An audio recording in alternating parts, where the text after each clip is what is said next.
Et si on parlait de Sword Art Online? Alors tout d'abord, pour parler de cette saison 3, penchons-nous avant sur les saisons 1 et 2, qui ont eu pratiquement le même schéma avec un retour permanent dans Alfheim Online dans la deuxième partie de la saison. Je vais donner mon avis principalement, mais je pense qu'il est partagé par pas mal de monde. Sword Art Online avait un très bon concept, celui de la survie dans un monde hostile, un isekai quoi. Sauf que celui-ci restait connecté au monde réel. Le monde de Linekrad, qui a été conçu, était très bon. Il aurait permis de tenir plus d'une saison pour l'ascension de ce château immense. Mais non, l'animé ne nous montre quasiment pas ce côté de l'aventure. Au lieu de ça, nous avons des ellipses pour nous rendre compte de l'évolution des personnages et de leurs relations. Alors, cela me frustre un peu de ne pas avoir pu être témoin des victoires à certains étages, des loots, des combats, etc. etc. C'est sûr que ça aurait été un peu très long, car il y a énormément d'étages, mais ça aurait pu aussi être raccourci, mais pas autant que ce qu'on a eu. Cependant, j'ai bien aimé l'histoire qu'il racontait à travers ce début de saison 1. Ce qui nous mène à la suite, dans Alfheim Online. Ok, on change de jeu. D'accord, c'est une suite logique, pour voir ce que le monde réel a aussi changé, suite à l'enfermement des joueurs.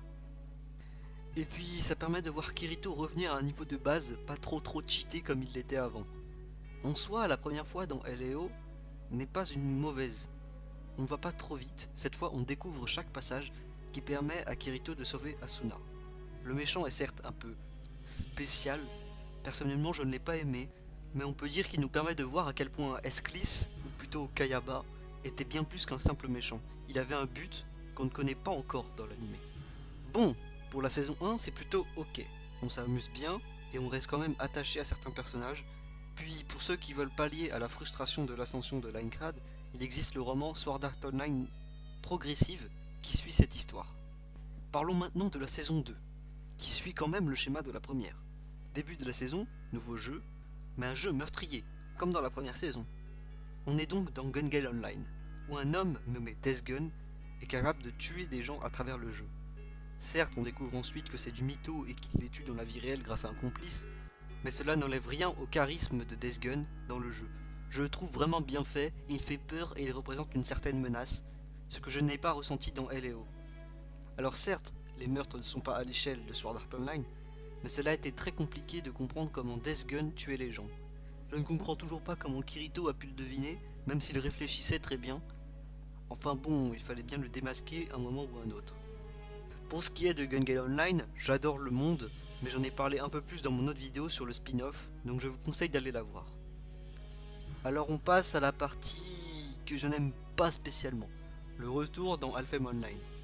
On oublie Kirito, la mort et tout ce qui suit, et on a une histoire d'amitié etc. entre Asuna et Yui. Alors, loin de moi de critiquer ce qui s'est passé dans cette partie de l'anime, juste que je trouve que ça ne colle pas du tout à l'univers qu'on a pu nous présenter dans Sword Art Online, donc j'ai été un peu déçu. Puis Alfheim Online est vraiment l'univers que je n'aime pas du tout dans Sword Art Online. Peut-être car il n'est pas vraiment hostile. Enfin bon, tout ça pour revenir au fait que j'espère dans cette saison 3, on n'aura pas de Alfheim Online car on en a déjà eu assez. Pourquoi pas encore du Gun Gale Online ou tout simplement rester dans le seul et même jeu tout le long de la saison.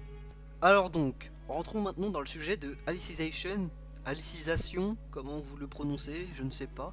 Pour le moment, nous avons 7 épisodes. Je vais spoil un petit peu pour parler de ce début, mais cela restera soft, donc pas vraiment de grandes révélations. On commence la saison avec plein de questionnements. On ne comprend pas où on est, on reconnaît seulement Kirito, et on est directement mis dans Alicization avec un Kirito enfant et 2 autres gamins qui ont leurs aventures, et ça finit très mal. Alice est enlevée et Kirito et Igeo sont incapables de la sauver. Puis on voit dans l'œil de Igeo un message d'erreur rouge un peu mystérieux. Et je pense que c'est à retenir. Suite à cela, on comprend mieux. Ce n'est pas un reboot, mais une expérience virtuelle de Kirito avec une nouvelle technologie capable de lire l'âme du joueur pour plus d'immersion. Jusque là, rien de vraiment dangereux. On suit Kirito et sa bande dans les jeux et le monde réel, puis arrive le complice de Death Gun, qui n'a toujours pas été arrêté, et qui injecte Kirito avec un poison qui devrait le tuer. On nous raconte que Kirito est amené à l'hôpital, mais qu'il est dans le coma, etc. etc. Ensuite, on retrouve Kirito dans Alicization, faire ses affaires pour essayer d'en sortir. Kirito ne peut pas sortir du jeu. On apprendra que des chercheurs utilisent la nouvelle technologie pour essayer de le sauver, et je pense continuer leurs expériences. Bref, après ce résumé très vite fait de Alicization, on va parler de pourquoi cela s'annonce bien ou mal. On retrouve ce caractère urgent entre la vie et la mort, mais pas dans le jeu cette fois, dans le monde réel.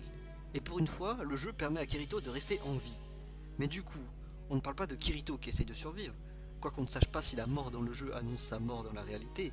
Ce que je me demande surtout, c'est si on va suivre Kirito jusqu'à ce qu'il sorte du jeu, ou alors qu'il y a un plus grand enjeu derrière tout cela. Et j'espère que c'est le cas.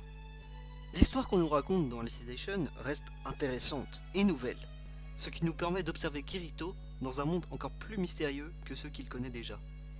Et puis le temps passe beaucoup plus vite dans Alicization que dans le monde réel. Est-ce que cela va le déconnecter du monde réel lorsqu'il reviendra?